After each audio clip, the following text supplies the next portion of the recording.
Olá, sejam muito bem-vindos ao Jornada da Calma. Eu sou Helena Galante, companheira de jornada de vocês, hoje com o coração muito em festa de receber Rafael Negrão. Rafa, seja muito bem-vindo. Muitíssimo obrigado, que é uma honra estar aqui e vamos que vamos, tô animado. Está animadíssimo, uma das pessoas mais animadas, maravilhosas que eu conheço, encantadoras. Uhul! Uhul! Vou dizer que a gente fez uma aula juntos. O Rafa tem um curso muito legal, um workshop que chama Lugar de Escuta. E a gente fala muito de lugar de fala, é importante falar sobre o nosso lugar de fala, mas o nosso lugar de escuta é igualmente importante. E eu fiquei encantado. Rafa já tinha escrito uma coluna Tal Felicidade lá na Vejinha, quem ainda não foi, clica lá no blog. A pressa é inimiga da conexão. Um belíssimo nome aqui para o Jornada da Calma. Mas foi na aula de escuta, Rafa, que eu entendi qual era a profundidade da escuta que você estava propondo. E você pensa nisso faz um tempão, né? Que você está escutando, você é um escutador. Muitos anos. Eu não vou falar nem eu, acho que todo mundo é formado na arte da escuta, a gente só não percebe isso, né? A gente reage ao mundo e vai agindo conforme as coisas vão acontecendo com a gente. Eu comecei a pensar nesse processo da escuta de uma maneira mais ativa nos últimos 10 anos que eu comecei a ser palhaço em hospital. E comecei a entender como que é aquele momento que você tem num quarto ali em 30 segundos para entender quem são aquelas pessoas, como que eles estão. Tem um médico, está tendo um procedimento. A pessoa quer que eu entre, a pessoa não quer que eu entre. É um turbilhão de coisas que acontece. E aí eu comecei a trabalhar na vida, né, profissional e tal, e falava como que essa coisa do palhaço faz sentido no trabalho. E fiquei muitos anos até achar a palavra escuta, que veio muito do Tebas, do Cláudio Tebas. Roubo tanta coisa dele. Tebas, eu tenho que te pagar uma parte do meu salário, porque uma Roubando como parte. um artista, tá tudo bem. Exatamente, exatamente. E aí, até, inclusive, o nome do curso, do lugar de escuta, vem de um livro do Tebas, do palhaço psicanalista. E eu comecei a entender que começava aí esse processo de comunicação, que para mim é muito rico, do palhaço, da presença, do o que está acontecendo aqui agora, quem são as pessoas que estão comigo e como estão essas pessoas agora. E aí a gente constrói algo a partir disso. Agora você falou, e é curioso isso, assim, ó, porque a hora que, como um palhaço em hospital, você entra no quarto, tem um paciente, tem a família, tem os médicos, tem muita coisa acontecendo, e você falou 30 segundos, mas acho que você foi até generoso, né? Talvez seja ainda menos tempo que você tem para fazer essa análise inteira, sentir qualquer momento e falar, tá, onde é que aqui cabe ou não cabe eu entrar, o que que eu posso fazer? E eu acho isso muito legal, porque às vezes a gente pensa em escuta e parece que você tem que tirar assim, ó, longos minutos e um grande distanciamento e ficar muito. Aí, quando a gente fala jornada da calma, às vezes as pessoas pensam isso também, né? Que você vai dar um pause no mundo está acontecendo, fala, para mundo, peraí que eu preciso de calma, e aí depois você vai agir. Só que não, é um processo rápido, como esse que você contou no hospital, só que ele é presente. Como é que é isso de fazer? é, não é no bate-pronto, né? Mas ele é ágil, não é? Sim, e enquanto eu estava escutando, veio tanta coisa que dá para responder, mas o que eu acho que veio mais forte é a escuta em si só é uma ação. Se você está escutando presente mesmo, já está preenchido aquele ambiente. Então, quando entra um palhaço olhando de fato o ambiente, ou dois palhaços, o que está acontecendo aqui? Quem são essas pessoas? O que essas pessoas podem estar precisando? Tá tudo bem aqui? Eles podem não falar nada. Já entrei em quarto com palhaços que a gente fica em silêncio, né, todo aquele quarto em silêncio, olhando, tal, às vezes só mandando beijinho ou não fazendo nada. Às vezes você entra, a criança tá dormindo e aí o pai tá lá e você só interage com o pai um pouquinho, mas em silêncio. Então, assim, já está acontecendo algo a partir do momento que o palhaço entrou, já está feita, a situação está posta, né? Então a gente tem um tempo para pensar, para falar, será que eu preciso falar alguma coisa? Ou essa interação em si já está sendo o jogo, que a gente quer tanto instaurar um jogo para as pessoas rirem ou brincarem, e às vezes está antes. isso que você falou, da escuta ser uma ação, é muito doido, né? Porque na nossa cabeça, às vezes, parece uma não ação. Parece que você não está fazendo nada, né? Só que você está fazendo, você só não está falando, né? E eu acho que a gente aprendeu a. Ou você tem que estar fazendo alguma coisa, assim, né? Muito se mexendo,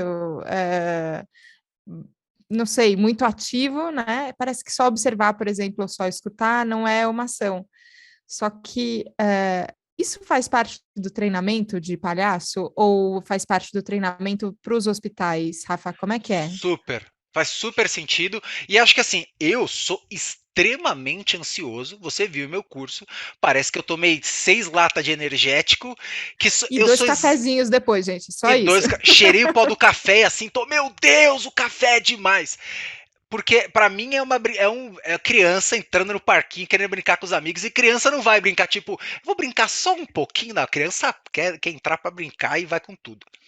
Qual que era a sua pergunta mesmo? Ah, era Se da era, se essa questão da escuta ser não uma não ação, mas uma ação, e essa delicadeza, vai, me ver essa palavra assim, que é quase uma coisa muito gentil, muito delicada, se isso faz parte do palhaço em geral, ou se é uma super. coisa do palhaço de hospital, sabe? E nem sei se essa diferença faz sentido, mas como a sua Faz. experiência faz, Faz. Tem um outro palhaço incrível, que é o Márcio Balas. Eu tava vendo um dia uma live dele com outro palhaço incrível, que é o Mauro Fantini. é E só ele tava palhaços falando, incríveis nesse mundo. maravilhoso, tem cada pessoa incrível. E aí eles estão falando da diferença de dois tipos de palhaço. Com certeza tem mais, ainda mais se for olhar comédia dell'arte, arquétipos e blá, blá. Mas enfim, ele estava olhando dois tipos de palhaço. O palhaço de show, que é o palhaço Cirque du Soleil, que faz estripulias incríveis, que é extremamente engraçado e faz uma cena e tal. E o palhaço situacional, que é o que a gente faz, que é o palhaço de hospital, que é o palhaço do aqui e agora, do momento e tal. Pra gente, a escuta é o primeiro passo de absolutamente tudo. Então, quando a gente tem algumas coisas no curso que a gente virava e falava para a pessoa assim: eu quero que você faça uma crítica e um elogio para a pessoa que está na sua frente. E a pessoa que for receber esse elogio, essa crítica, só ouve, não tenta se justificar. E aí acontece. Por que, que a gente faz isso? Quando você vai para um quarto de hospital, a criança pode virar, como já aconteceu comigo e provavelmente todos os palhaços que eu conheço, a criança vai falar assim: nossa, você é sem graça, hein? Você vai falar Puxa o quê vida. pra criança? Sem graça é você, mano. Vou embora, entendeu? Não. Você tem que aceitar aquilo. E aí, sempre os meus maiores instrutores falam: quando você ouvir alguma coisa, escuta. Porque para aquela pessoa aquilo é a verdade. Se aquela criança falou que você é sem graça, você pode ser super engraçado no próximo quarto, alguma coisa que acontecer. Mas para aquela criança específica, você não foi engraçado. E vale sim a análise de por quê. O que eu poderia ter feito diferente? E às vezes o problema não é nem o que eu fiz, às vezes a criança estava extremamente mal-humorada, tinha acabado de tomar uma injeção, estava querendo descansar, enfim. Mas muitas vezes o problema está no palhaço, tá? O palhaço que não soube escutar direito e ver o que aquela criança precisava. Então, sim, a escuta é o primeiro passo e a gente tem que treinar, e eu treino isso há muitos anos e ainda assim é muito difícil, aquilo que eu sempre falo do treinar para entender e não para responder. Olha, escuta, vamos voltar, hein? Vamos Volta lá. voltar, vamos voltar. Que é isso que eu treino há muitos anos, que é o escutar para entender e não escutar para responder diretamente. Às vezes é só ficar quieto, às vezes tem coisa que a gente percebe que um bom silêncio já resolve. Comecei a estudar comunicação não violenta nos últimos tempos, resolução de conflito e tudo mais, e tem coisa que é melhor não responder na hora. Muita coisa, inclusive. Você fala, tá bom, eu entendi, aí você deixa o tempo passar e depois você volta e olha para aquilo e tal. Então, é um exercício diário que eu ainda estou aprendendo e eu gosto de fazer meu curso porque eu aprendo muito junto, na verdade, né? A verdade é essa. A verdade é essa, né? A gente fala também para se escutar, né? Isso do curso é muito legal. Você falou duas coisas Super. e citou dois nomes que já estiveram aqui no Jornada Queridos. O Balas, que quando veio falou sobre a possibilidade da criança falar não para o palhaço. Essa coisa do eu não gostei. não adianta ela falar para o médico, né? Não gostei disso que você está fazendo comigo, mas para o palhaço ela pode, né? E talvez Olha seja, que não é? empoderador, empoderante, empoderativo, que é Cara, isso, né? Como... é cheio de força isso ali, né? E pode ser uma declaração que seja importante a criança fazer naquele momento, então tem E isso isso. pode virar o jogo. Isso, inclusive, pra Sim. gente, às vezes, eu já fiz jogo assim, que você entra, a criança fala, não quero. Você fala, tá bom, então vou embora. Mas você não quer mesmo? Não quero. Mas nem um pezinho? Nem um pezinho. Aí você vê que a criança já entrou na zoeira. Isso já aconteceu muitas vezes. Não, você não pode. Tá bom, mas e um dedinho? Não pode. Aí a criança vai ficando brava na brincadeira e entra no campo do Aham. lúdico. Então até isso pode virar. Não sempre. Às vezes a criança não quer mesmo, você vai embora. A criança chora, tal. Aí você vai, Tudo claro. bem. Mas Uhum. isso pode ser e geralmente é um jogo muito gostoso de fazer, porque vira meio que um. Ah, você eu posso maltratar? Então eu vou maltratar. Sai daqui! Aí você fala, não eu vou sair. Aí começa o jogo, que é uma delícia. Só que para esse jogo acontecer, eu acho que tem uma liberdade que a gente entrar, que é de não saber o que vai acontecer depois. Que eu percebo que esse lugar de escutar para responder que você falou, eu percebo ali dessa experiência aqui de entrevista, né? Que a gente tem um pânico de e se eu ficar em silêncio e eu não souber o que perguntar? Então, enquanto você está falando, eu não eu tento fazer fortemente não deixar isso acontecer na jornada, mas é um funcionamento da mente, acontece. Sim. Então, E enquanto você está depois, o que, falando, que eu eu vou já falar, tô, né? não, depois eu vou nessa pergunta e não sei o quê. E aconteceu, enquanto eu estava conversando com o Tebas, de repente minha cabeça deu um branco. Eu falei, eu ia falar alguma coisa, perdi. Ele falou, que bom, sinal que a gente se encontrou. Então agora que você se perdeu, então agora a gente se Maravilhoso. encontrou. Eu falei, nossa, é verdade. Só que a gente não se permite essa vulnerabilidade, claro, de você estar mais exposto, mas acho que é uma ausência de controle, assim, que você tira a sua mão, né? Só que é louco, porque eu queria te ouvir um pouco falando sobre isso e também sobre esse movimento que você faz, que é trazer essa parte lúdica também para o universo do trabalho, que é onde a gente aprendeu que a gente não pode não saber o que falar, que a gente não pode se perder. Ali, naquela reunião, é o momento de você ter muita segurança, ter autoridade falando. Super. Como é que a gente faz isso? Porque também é meio Olha, desumano, não é? A super. Não, gente. exatamente. Para mim entra nesse ponto assim. É, talvez por uma visão mercantilista, até o Tebas fala a mesma coisa. Ele fala: talvez eu pudesse ter ganho muito mais dinheiro na minha vida se eu focasse no aspecto comercial. Ah, e tal. Ele fala: eu foco muito no um para um e como que a gente melhora essa relação. Mas a gente vive numa sociedade que depende do capital para fazer coisas. Então, claro que existe um meio termo. Não é eu chegar no meio da reunião vestido de palhaço e falar: aí galera, vamos brincar só hoje. Geralmente eu comecei a achar uma função do brincar com propósito e como que a escuta serve a isso. A escuta para mim virou uma primeira fagulha da brincadeira. A escuta é o que começa. Se eu tô com você, entendi como você tá, o que a gente tem em comum, o que a gente gosta, o que pode dar conflito entre a gente, até para se virar depois uma brincadeira, eu fiz um mapeamento de quem é a Helena e como a Helena está agora. A partir disso a gente consegue brincar e tudo mais, mas a gente entrou numa reunião para falar sobre o planejamento do trimestre. Ok, a gente precisa fazer isso de uma maneira chata? Não.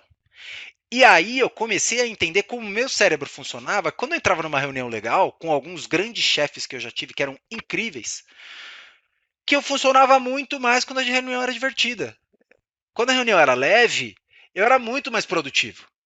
Então, pera, a brincadeira é boa. Aí eu comecei a entender a neurociência, o nosso cérebro libera hormônios que deixam a gente mais criativos e tudo mais. Eu falei, caramba, a brincadeira, ela não é por si só perda de tempo, muito pelo contrário.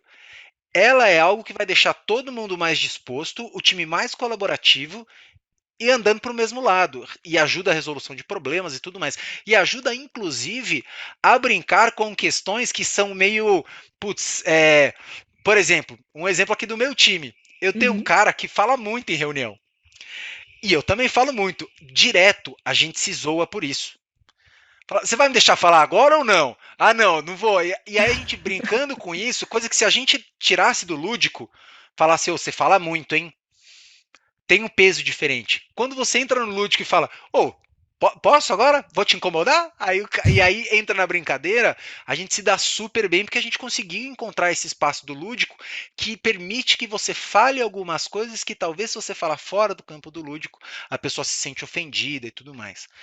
Então eu acho que a gente precisa recobrar o sentido do brincar e o como brincar.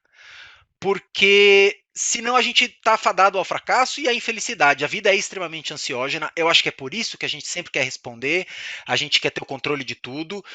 E aí a brincadeira é um momento que a gente meio que tira isso um pouco de lado. E uma coisa importante, o nosso cérebro é extremamente inteligente. Se a gente entrar numa reunião para falar do planejamento do trimestre e a gente começar a brincar, o nosso cérebro está matutando ali no fundo o planejamento do trimestre. É o que o Mauro Fantini fala do modo PlayStation, que o PlayStation vai fazendo carregamento no background. Nosso cérebro está planejando essas coisas do background, ele está entendendo ali. E eu vou pareando meu Bluetooth com você para a gente depois, então, agora vamos falar do planejamento do trimestre.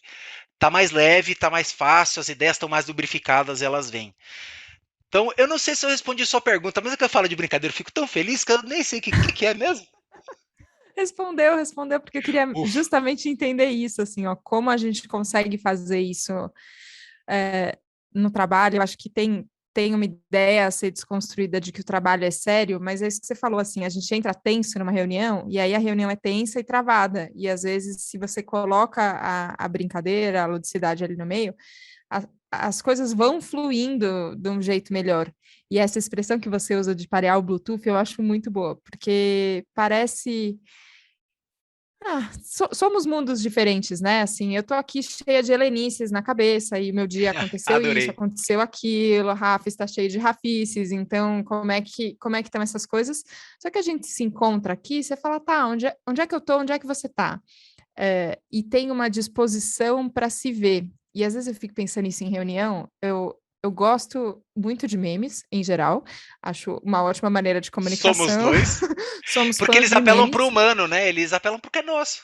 É demais, é demais. Mas tem um meme em específico que eu fico pensando, que é essa reunião podia ter sido um e-mail. É verdade que muitas reuniões poderiam ter sido um e-mail? É verdade. Tem coisas que às vezes a gente falta objetividade, falta praticidade, tá tudo bem. Mas tem vezes que eu me pergunto e falo, cara, que pressa é essa que a gente não consegue ficar 10 minutos ouvindo uma pessoa o que ela precisa fazer? Será que eu não tô perdendo alguma informação quando eu tô o tempo inteiro pensando isso aqui podia ser um e-mail, isso aqui podia ser um e-mail? Assim, eu Eu tenho uma tô. teoria. Qual a sua teoria? Quero ouvir. Que quando esse meme é usado com frequência, ou as pessoas falam isso com frequência, elas estão num ambiente pouco lúdico. Claro que assim, é muito pouco em termos de amostragem eu falar da minha experiência, né? Uhum, Mas, se você for conversar, inclusive, com a Carol, que é uma grande amiga nossa, eu já fiz um monte de reunião com ela. Eu duvido que alguma ela tenha falado que preferia que fosse um e-mail. Porque é uhum. feito através do como que a gente está agora e tal, e a gente, mesmo que a gente não fale nada de muito útil, é gostoso aquele momento. Fora as reuniões com a Carol, as reuniões com o meu time, a gente faz muita reunião. E as reuniões andam, as reuniões, sabe, elas caminham, a gente entrega o que tem que entregar, a gente produz durante a reunião, brincando. Então, acho que quando a pessoa fala reunião poderia ter sido um e-mail, geralmente é aquela reunião que tem um monte de gente e aí o cara tá falando, só que ele não tá meio ligando para quem tá lá, ele tá apresentando o planejamento do trimestre, e aí aqui a gente vai crescer esse gráfico em 23%. E Nesse aí é momento, isso. acabamos de perder muitos ouvintes do É Jornada do Miro. isso. Exatamente isso. Se for para isso Sim. acontecer, putz, então entra num ponto de até aí é uma responsabilidade grande do apresentador, de quem está chamando a reunião e até de quem está presente na reunião de como que eu torno esse ambiente gostoso em que as pessoas queiram participar para que não precise ser um e-mail. Então, se a reunião por si só é só uma apresentação, sem um ponto final de escuta das pessoas, o que eles acharam ou o que eles propõem, provavelmente pode ser um PDF que você manda por e-mail. For só para apresentar, não faz sentido. Agora, se for para falar um pouco sobre como foi o trimestre e depois ouvir as pessoas verdadeiramente, não tinha que ser um e-mail. Aí, de fato, precisava ser, vamos ter uma roda de conversa e tal.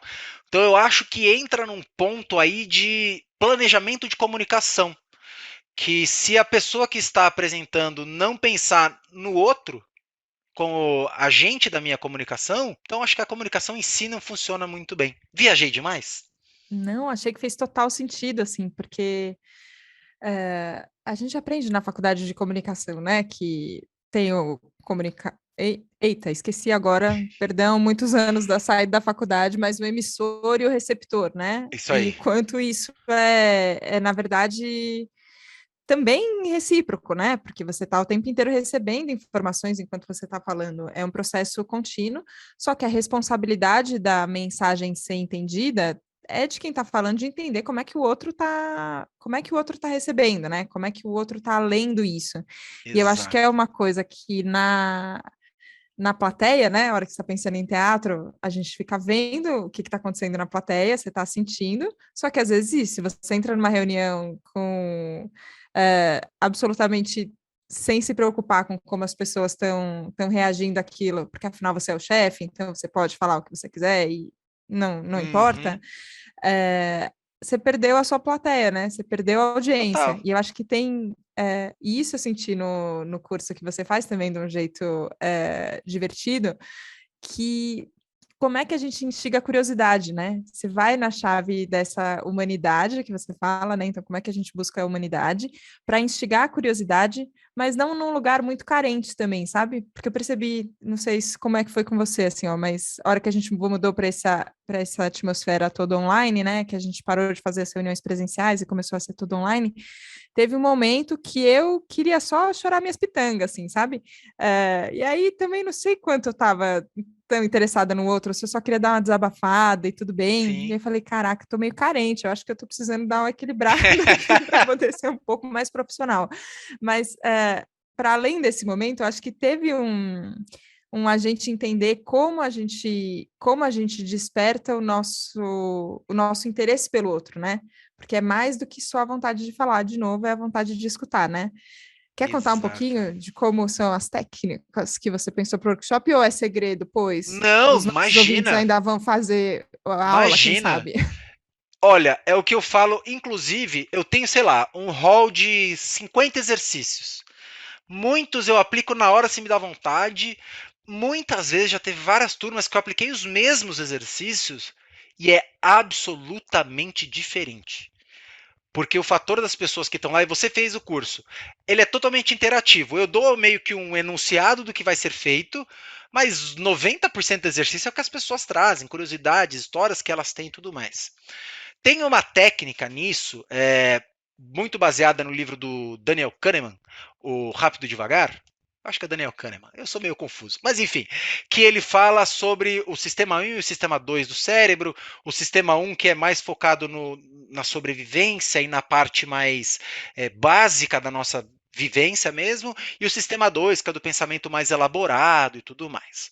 Pensamento matemático, né, estratégias e tal.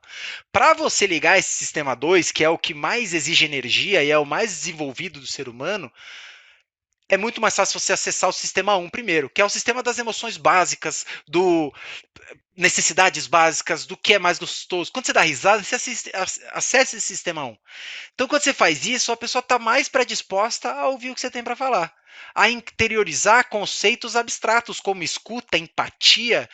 Que é isso aqui? Se eu entrar e falar, escuta, pela primeira vez foi alcunhada em 1937, o pessoal vai dormir e não vai ligar o cérebro da pessoa, tipo, por que, que isso aqui é importante para mim e quem é você para falar isso? Então, a partir do momento que eu trago muito das pessoas, delas falando curiosidades sobre elas, como elas estão naquele momento, eu trazendo também a bagagem de palhaço, aquilo começa a fazer sentido. Aí eu ativo o sistema 1 das pessoas lá, o sistema que fala, isso aqui é importante, isso aqui é relevante. Depois eu entro, ou durante, enfim, eu vou jogando informações, trago coisas de neurociência, trago estudos e tudo mais. Se eu começar só com estudo, e eu já percebi isso, às vezes eu falo assim, na neurociência ela explica que quando você está tenso, o seu cérebro libera hormônios ansiógenos e do estresse e deixam você no modo de economia de energia. Então você é menos criativo, mais fechado e tudo mais. Quando eu começo a falar isso, agora, por exemplo, a gente deve ter perdido uns 300 pessoas ouvindo a gente, que elas falam, não quero saber de neurociência. É muito mais gostoso conectar pela história, pela humanidade, pelo contar uma vez que eu entrei no quarto do hospital cantando uma música e uma criança que estava acamada e quase não se mexia há anos, eu comecei a tocar uma música e tipo eu via a mãozinha da criança dançando, sabe? Isso ativa, e é verdade essa história, mas isso ativa muito mais. A sua cabeça, enquanto eu estava falando, por exemplo, do estudo, estava assim: aham, tá, beleza, um estudo, ok, tô entendendo. Quando fala da criança, vem um sorriso, fala: ah, nossa, entendeu? Para mim, isso é muito importante. Como fazer sentido para o outro, para daí eu poder trazer a bagagem que eu tenho, para não só despejar. Ó, segue aqui, ó. Eu li esses 16 livros sobre escuta, empatia, conexões humanas, palhaçaria e tudo mais, ó. Tá aí, tá bom? Muito obrigado, tchau, até a próxima. Calma, o que para vocês faz sentido, e eu sempre falo isso no curso, né? Tá fazendo sentido? Como que vocês usam isso no dia a dia e tudo mais? Porque são coisas um pouco apesar do nosso dia a dia ser baseado em escuta, em estar com as pessoas, eu tenho certeza que quem começou a ouvir esse podcast ouvindo, lendo escuta, estava com tantas coisas na cabeça e agora começou a talvez ganhar um corpo um pouco mais claro de é sobre se relacionar melhor, é sobre estar presente, é sobre estar disposto a improvisar. Gente, eu viajo demais nas respostas, né? Eu sei. Não, você não viaja nada. Ou eu tô viajando junto e tô achando maravilhoso, mas eu tenho a sensação que todos os ouvintes do Jornada da Calma vêm, então tá tudo certo. Ótimo. Mas Viagem com a gente. vai dando uma concretude, assim, né? Porque eu fico pensando que a gente é meio refém da linguagem, né? Porque de que outro jeito a gente consegue falar as coisas se não através de linguagem? Beleza, então a gente tem que usar as palavras, só que elas também têm limites. É, Muitos, no, muitos, não é? A gente muitos. você tenta explicar e não consegue. A hora que tá todo mundo ouvindo aqui, eu falo, tá, tem o nosso tom de voz, não tem a imagem como a gente está se vendo aqui, as pessoas estão ouvindo, a gente não estão nos vendo, mas tem o tom de voz, tem a respiração, tem a animação ou não a animação, a calma, a pausa. Tudo isso conta coisas, né? Só Você que quer um exemplo quero, mais humano possível de como a palavra em si não faz sentido? Minha noiva vai ficar muito brava comigo. Ela vai falar: não acredito não que você deu faça esse isso com a exemplo. Deus, hein? A Poxa deusa vai vida. ficar chateadíssima comigo, mas eu vou usar um exemplo que todo mundo vai se relacionar. Quando eu falo dor de barriga, existem muitos tipos de dor de barriga. Tem a dor de barriga que você precisa correr agora para ir no banheiro porque você está passando mal. Aquela que dá arrepios. Aquela que você fala, não, até tô, mas posso esperar. Então, assim, tô falando só de dor de barriga, que é uma coisa que todo mundo tem, que é super comum a todos nós. Olha quantas variantes essa expressão tem. Eu tô indo para coisa mais simples, né? Então, quando a gente vai falar sobre amor, né, empatia, hã? Como assim? São palavras que em si só para mim não significam muita coisa. A não ser que você me traga o que você tem sobre o repertório de empatia, o que para você faz sentido, eu trago para você o que para mim a empatia é, e a gente constrói juntos alguma coisa.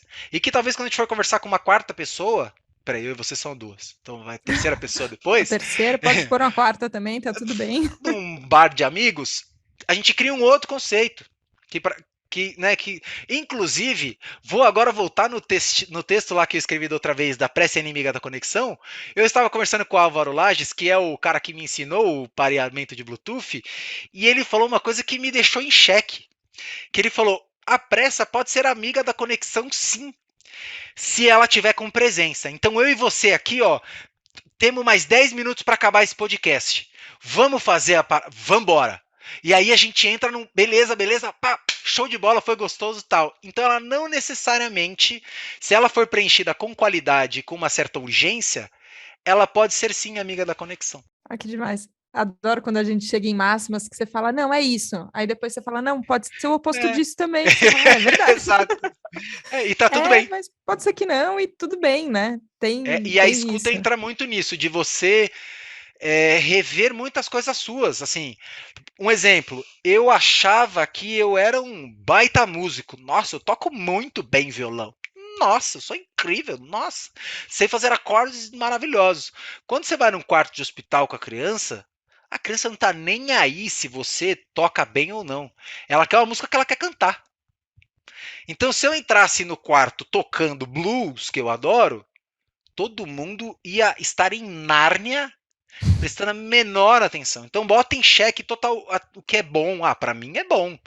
Mas para essa pessoa, agora se eu tocar um Luan Santana, vai ser muito mais legal do que eu querer, entendeu? Me mostrar como o bonzão. Então coloca em xeque várias coisas, várias máximas, né? Eu coloco na minha cabeça direto, não, para ser um bom guitarrista, eu preciso aprender a tocar igual o B.B. King. Só que aí quando você vai para lá, no quarto de hospital, o referencial é totalmente diferente. E não quer dizer que é melhor ou pior. Mas para aquela pessoa, o que é muito bom é alguém que canta o que ela quer cantar. E é isso que é o supra-sumo ali. E aí você revê um monte de coisa. E tem uma alegria que é que um dos exercícios de improviso que a gente fez na aula, eu fiquei com essa sensação, eu falei, cara, como a gente gosta quando alguém topa o que a gente propõe. E como a gente gosta de topar o que alguém propõe, só porque a gente gosta. E às vezes é isso, assim, eu acho que tem muitos sofrimentos que a gente carrega, que é o do eu só gosto de blues. Se não for blues, todo tipo de música que não é blues é uma droga. E aí você toca um sertanejão e você fala, meu Deus, era isso que eu queria, porque aí a pessoa ficou feliz, eu fiquei feliz também. E aí você fala, cara, acho que eu gosto É, mais de sertanejo que de blues? Não, mas eu gosto da pessoa, eu gosto desse momento que a gente está compartilhando aqui. E eu exato. Você acho que isso revisita um lembra. monte de coisa, né? Exatamente. Sim, sim. Isso lembra para mim de uma alegria que tá fora da nossa cabeça, sabe? Que tá fora do que eu acho bom, do que eu não acho bom, do que. Cara, não, é meio um foda-se pra isso. Você falar, estamos aqui, nesse momento aqui agora, o que que a gente E o pode que a fazer, gente vai. né? Exatamente, exatamente. Que entra um pouco, para mim, acho que um dos conceitos que eu sempre falo no curso é o improviso, né? É o estar preparado para o que vai vir. E a gente abrir um pouco mão das coisas que a gente tem como nossas. Então tem isso. Eu adoro blues. Eu adoro blues. Talvez em algum passado lá atrás eu falasse, eu detesto sertanejo. Acho sertanejo péssimo. Hoje, acho que eu não falo isso para nenhum estilo musical. Porque dependendo do momento que você tiver, com as pessoas que você tiver e que elas explicarem por que, que aquilo é muito relevante, você fala: caraca, isso aqui é muito legal mesmo. Olha só. E às vezes você pode ver que você está cantando. E aí, por exemplo, sertanejo. Sertanejo já é em si uma palavra muito ampla, né? A gente fala, ah, se não gosta de sertanejo, você pode estar pensando, por exemplo, em Lua Santana. Agora, sertanejo evidências, não tem quem não goste, entendeu? E se a pessoa não Aí gostar, estamos aí falando é. do hino, né? Exatamente, não tem como. Todo brasileiro vai cantar evidências. Você fala assim, então você não gosta de sertanejo mesmo? Ou é de algumas músicas que você acha que você não gosta? Às vezes você tá com uma galera e aí é gostoso pelo momento. Então é você abrir um pouco de mão das suas preconcepções do mundo e, o que, que eu vou acontecer aqui agora? E o palhaço tem muito disso, do momento. E a gente aprende muito isso com criança e com cachorro também. Eu adoro cachorro. Que é o agora, que é a presença do. O que está acontecendo agora? Eu posso estar cantando, e já aconteceu uma vez de eu fazer um hospital inteiro fazendo uma música que é o Chururu, que eu fazia uma música em improviso, e improvisando todos os quartos com o nome dos pacientes e tal. Eu fiquei umas 5 horas fazendo esse improviso. Foi muito gostoso, porque era o aqui e agora. E teve um momento que a gente, nesse mesmo dia, que eu parei o Chururu e comecei a cantar Mamonas Assassinas. E eu cantei. Mina, seus cabelos é da hora, como é que chama essa música? Pelados em Santos? Acho que é. Pelados E em eu Santos, acho que é cantei, essa. acho que é, cantei nos 3 quartos diferentes. Era a mesma música. Só que em cada quarto eu, eu pegava alguma coisa que estava ali. Eu via a pessoa olhando de um jeito, a pessoa cantava um outro, tipo, uma cantava mais o refrão, a outra cantava mais a primeira estrofe, a outra falava, não, não, toca mais rápido, ou, não, troca. Então, assim, é absolutamente diferente. A mesma música nunca vai ser tocada 2 vezes no mesmo jeito. Que se for para tocar exatamente do mesmo jeito, eu entro com um radinho, coloco lá o Dinho do Mamonas Assassinas cantando, que vai cantar melhor do que eu, tem a banda inteira, ó, segue aqui a música, obrigado, tchau, e levo pro outro, né? Então, Sim. como a gente faz a mesma coisa repetidas vezes, com intenções diferentes, como se fosse a primeira vez. E aí vou voltar para o Tebas fala muito disso, amo o Tebas de paixão. É um curso que ele falou: você já fez esse curso? Já. Você já fez exercício? Já. Então, você não fez esse exercício, na verdade, porque você fez esse exercício num outro dia, com outras pessoas, você estava de outro jeito. Quando você fizer esse exercício agora, olha de novo para isso. E ele tinha um pai com Alzheimer, se eu não me engano, que fazia sempre a mesma pergunta para ele, e ele começou a trabalhar isso, de como que eu respondo isso de maneiras diferentes, achando perguntas diferentes para achar outros pontos dessa história, e a gente conseguir, como isso é importante na nossa vida, que é extremamente regrada, né? Então a gente tem que trabalhar de tal horário a tal horário, fazer exercícios de tal horário a tal horário, comer em tal horário. Como que a gente consegue achar a novidade nessas coisas que a gente faz sempre, igual uma criança faz? A criança pode brincar todo dia, e criança adora isso, né? Ah, faz de novo, não sei o quê. Tá bom, mas já fiz 50 vezes. Ah, não, mas faz de novo. E a criança vê aquilo como se fosse a primeira vez. Como que a gente consegue entrar numa reunião com as mesmas pessoas como se fosse a primeira vez? Estou me perguntando isso até hoje também. É um grande questionamento que no próximo Jornada da Calma eu conto para vocês. Arrasta para cima. Não, adorei, porque é isso que faz ser legal, né? Porque a nossa rotina ela é repetitiva. É, Aí você fala, todo dia eu como, todo dia eu durmo, todo dia eu encontro X pessoa. E aí é fácil de deixar isso sem graça, né? Só que é mentira, porque não é a mesma coisa, não é, não é? você não é o mesmo, as emoções não são as mesmas, tudo. Já fiquei com vontade de fazer o curso de novo, Rafa. Yes, essa era a É, ideia. é uma boa ideia, é uma boa ideia. Queria te agradecer demais a presença aqui. E agora sim, a parte vendedora, onde a gente te encontra, Rafa? Quem ficou com vontade de conhecer mais sobre o curso do Lugar da Escuta, quer saber mais como é seu trabalho de palhaço também? Onde? Onde? Instagram, @RafaNegrão com PH. Lá eu tenho postado cada vez mais conteúdo sobre escuta. Posto um pouquinho sobre a minha vida pessoal também.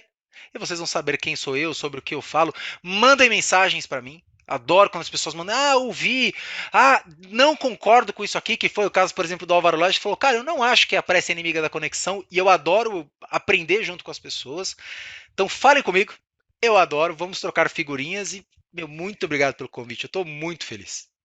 Estou muito, muito contente. É muito gostoso te escutar. Poderia ficar te escutando muitas horas. Espero que a gente chegue logo no momento do bar com muitos amigos, Por favor. para a gente poder se encontrar e conversar mais. Mas eu amei. Eu acho que para mim isso é um aprendizado, sabia? Porque não sei que número que é esse episódio do Jornada da Calma, mas a gente já passou de 120 episódios do Jornada da Calma. Ai, muito E você famosa, né? falar, a gente já falou sobre escuta? Já, eu tô acostumada a treinar escuta? Tô, mas é mentira, porque eu nunca tinha te ouvido. Então, eu nunca tinha escutado isso que a gente falou hoje. E esse treino é muito legal, né? Porque aí eu acho que a gente está sempre aberto ao aprendizado. Então, Total. E obrigada. se a gente fizer esse papo de novo daqui uma semana, a gente vai trazer outras coisas. Então é sem fim, é uma coisa sem fim que eu fico. Ao mesmo tempo que eu fico extremamente feliz, eu fico ansioso do tipo, meu Deus, então eu nunca vou aprender tudo. Não, ainda bem, senão seria um saco, né? Calma, calma. Esse é só o episódio 121. E acaba de me Olha salvar só. aqui agora, contando qual o número desse episódio 121. Boa, Boa, que bom. E é legal, isso é do jogo, né? Todo mundo contribui, todo mundo vem junto. Conta então pro Rafa, gente, lá no Instagram, o que vocês acharam desse papo. Se fez sentido, não fez sentido? Para mim fez sentido, mas se não tiver feito para vocês, conta. Se tiver feito, conta também. A gente gosta de escutar vocês. Obrigada, Rafa. Obrigada mesmo pela presença. Volte sempre. Voltarei sempre que for chamado. Muito obrigado, querida. Se cuide. Obrigada a você que nos acompanhou hoje aqui nesse Jornada da Calma, tão divertido, não foi? Eu gostei muito. Obrigada pela companhia. A gente se vê na próxima semana, no próximo Jornada da Calma. Um beijo. Tchau, tchau.